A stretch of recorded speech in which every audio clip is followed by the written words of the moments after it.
Alright, so here's a quick tutorial about how to facilitate the Jeopardy game that I have here. Um, this one is dealing with geometry, chapter 8. It's all about trigonometry, so in case you're wondering what this is about. But this is the front, the home board. So first thing you gotta do is to divvy up the teams or let them pick their own teams into 3 or 4 teams. 4 would be fine, 3 would be fine as well. If you really have low numbers, 2. But um, once they're divvied up into teams, put them in order, like around the room. They should find a spot around the room so that they're in order 1, 2, 3. So it's really easy to keep score then. Then, um, once they have teams, they have to determine the order in which they go up. So they have to consistently stay in the same order. So once they have that order determined, you can start the game. So you send up the first person to the round table, and they should all be seated around the round table so they can all see the front board. And make sure the round table is towards right in front of the smart board. But you give them a question, so you can just go in order, like maybe have the first team pick the category and the number. Um, and then I usually just go, the first group gets to go, then the second group, it doesn't matter who gets the question right.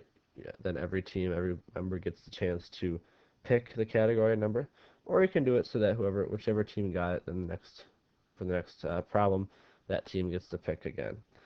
But anyway, when you do this, if they pick vocabulary for 200, you can simply click on the 200 here for vocabulary. Whoops, not sure what went on right there.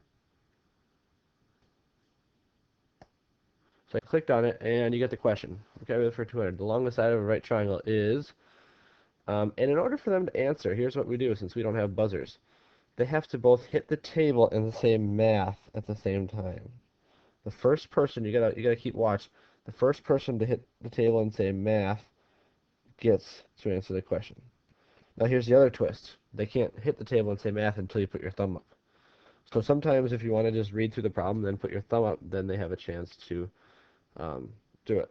Or if you want to put your thumb up right away and make them read it themselves. It's up to you, but they have to know when that thumb's up, when they can hit the table and say math, and then whichever person got that gets to answer it. Now if they get it wrong, they do not lose points, unless you want them to. But I don't want them to necessarily lose points, they just don't get to answer again. Then it's up to the other people. Once you get it right, though, uh, and you might want to check the answers beforehand. Once you get it right, it's right there. Um, you can go back to the Jeopardy board by clicking Jeopardy board, and let's say Team 2 got the point. Then you just take these numbers and they're cloned, so you can take the 2 and put it in there. They have 200 points then. And then to show that we did that question already, you can take this thing, one of these, and cover it up. So now we're done with that one. Now, again, you can have Team 2 then pick, or well, I guess they would be next, or just the team who got it right pick. Maybe they're going to pick right for 300. Alright, and the first team that hits the table and says math after you put your thumb up, maybe that was Team 4, and they get it right. Again, you should check these answers maybe beforehand. But X would be 4.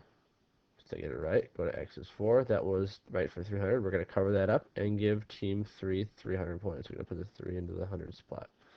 Alright, and that's as easy as it is. To change the score, let's say Team 3 gets another 300, you can change it just to 6, put the 6 in front of it, and it'll just cover it up. Alright, those are the basic functions of the game.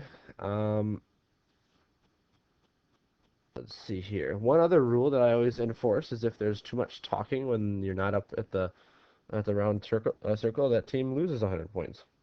So that's something you can do. And again, once these are all covered up, either once they're all covered up or once we're just about done with class, the team that has the most points wins. So what I offer for extra credit for this game is if your team wins, you get a bonus point. So you got to keep track of which team wins. If you if you through the whole game you're writing down the problems and the answer and showing your work on a piece of paper as you're going, you can turn that in the end, and no matter if you win or lose, you will still get a bonus point. So those are my philosophies for this. I hope this answered any questions about the Jeopardy game. It's pretty simple to use. I don't think I have a final Jeopardy for this one, so it's just whichever team has the most points at the end wins. Alright, well that's a tutorial on how to use my Jeopardy game on the smart slides here. Thanks for watching.